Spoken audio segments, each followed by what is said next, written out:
Well, polls have opened in the Australian general election on Saturday morning. Opinion polls have suggested that Labour Prime Minister Anthony Albanese could get a lead over Conservative challenger Peter Dutton. Voters at Sydney's Bondi Beach were seen casting their ballots, some in bathing suits and others accompanied by their dogs. Albanese, who leads the centre-left Labour Party, visited the eastern states of Queensland, Victoria and Tasmania on Friday, while Dutton, who leads an alliance of conservative parties called the Liberal National Coalition, campaigned in the states of South Australia and Western Australia. A record 8 million out of 18 million eligible voters have already cast their ballots before Saturday. Both major parties have focused on cost of living pressures, but opinion polls show that global uncertainty driven by Trump's stop-start tariffs rapidly became a top issue for voters during the campaign. Labour has accused the Conservative coalition of mimicking US President Donald Trump by promising to slash more than 1 in 5 federal public sector jobs. I think what's scary about Trump is what world can become very quickly if everyone goes that way, and I'm really excited that Canada has not gone that way. So I'm hopeful for today's outcome for Australia and our future. Many who don't have a strong preference still turn out to vote in order to avoid a fine, often not picking a candidate until election day. Dutton is confident that undecided voters would back his coalition in Australia, where voting is compulsory.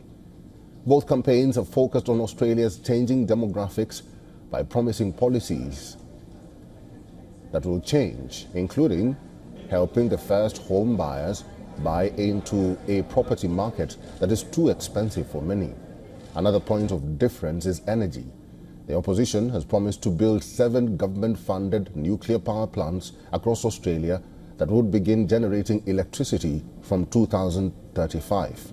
Labour plans to have 82% of Australia's energy grid powered by renewables, including solar and wind turbines, by 2030, and to rely less on gas. The party has warned that Dutton's coalition would make massive cuts to services to pay for its nuclear ambitions. This is the first election in Australia in which people born between the end of World War II and 1964 are outnumbered by younger voters, while the growing disenchantment among voters has also emboldened independents, pushing for greater transparency and also climate progress.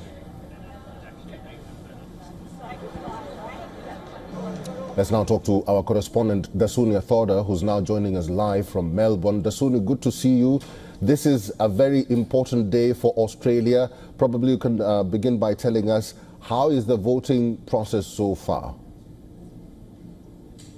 Absolutely. It's nice to hear from you as well, Eric. The voting process is quite smooth and in detailed here in Australia, given that, like you rightfully mentioned, a failure to vote results in a fine here in Australia, which is why even to those in Antarctica, which appears to be a little extreme, the Australian Election Commission has made measures for those even in Antarctica to cast their vote. They've also mentioned that over 100 overseas centres are available globally for voters to cast their vote. Now, according to official statistics, over 8.5 million Australians have already cast their vote, and those who have not yet cast their vote will have time until 6 p.m. local time to cast their vote. And something that is interesting is this time consists of a lot of new generation, or rather young voters, who will be heading to the polls, who certainly have issues such as the cost of living crisis, the ability to own a house, as well as climate anxiety on their minds,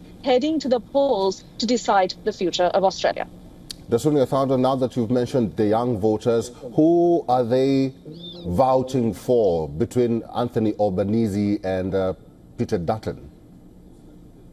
Well, it seems fairly split when it comes in terms of their policies. I think a lot of young people are quite frustrated and angry at the state of affairs in this country, which prevents them from affording a house, from having a secure job. And while a lot of other people, especially young Australians, seem to point that finger towards the issue of migrants. So those Australians might actually favour Peter Dutton's policies, whereas the others see Anthony Albanese, the current Prime Minister's policies, more in line with their values. Now, all opinion polls have shown a tight contest between both of them, but whether Prime Minister Anthony Albanese will be able to secure a majority in Parliament is yet to be known. And that, again, will all be decided by these first-time and young voters. All right, interesting. We'll see you later. That is our correspondent, Dasunia Thauda, reporting live in Melbourne. Thank you.